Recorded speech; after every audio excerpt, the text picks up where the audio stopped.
Hello friends, welcome to Nisha's cafe. இன்றைக்கி நம்ம பார்க்க போகிறது ஸ்பைசி பெப்பர் சிக்கன் கிரேவி. ஒரு கடாயில் ஒரு டேபிள் ஸ்பூன் மிளகு, ஒரு டேபிள் ஸ்பூன் சீரகம், ஒரு டேபிள் ஸ்பூன் சோம்பு மூணையும் போட்டு நல்லா வாசனை வர வரைக்கும் வறுத்துக்கோங்க. நல்லா வாசனை வர ஆரம்பிச்சிருச்சு. இப்போ இதை நம்ம எடுத்து மிக்சியில் போட்டு பவுடர் பண்ணி வச்சுக்கலாம். இப்போ அதே கடாயில் 100 ml நல்லெண்ணெய் விட்டுருக்கேங்க. எண்ணெய் நல்லா காஞ்ச உடனே 3 பெரிய வெங்காயம் சின்ன சின்னதாக கட் பண்ணி சேர்த்துக்கிறேன். வாசனைக்கு கொஞ்சம் கருவேப்பிலை சேர்க்கறேங்க. தேவையான அளவு உப்பு சேர்த்துக்கலாங்க. வெங்காயம் நல்லா வதங்கிடுச்சு. இப்போ 2 டேபிள் ஸ்பூன் இஞ்சி பூண்டு விழுது சேர்க்கிறேன்.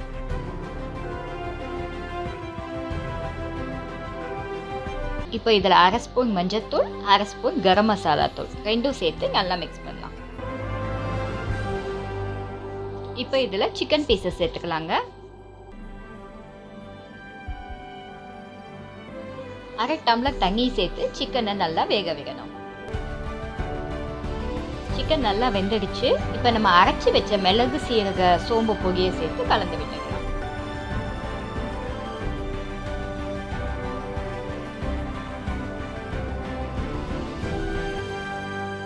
எல்லாம் ஒன்று சேர நல்லா ஒரு 5 நிமிஷம் கொதிக்கணுங்க. இப்போது மல்லித்தழை கருவேப்பிலை தூவி இறக்குனா அருமையான ஸ்பைசி பெப்பர் சிக்கன் கிரேவி தயார். இந்த வீடியோ உங்களுக்கு பிடிச்சிருந்தா லைக் பண்ணுங்கள், ஷேர் பண்ணுங்கள், கமெண்ட் பண்ணுங்கள்.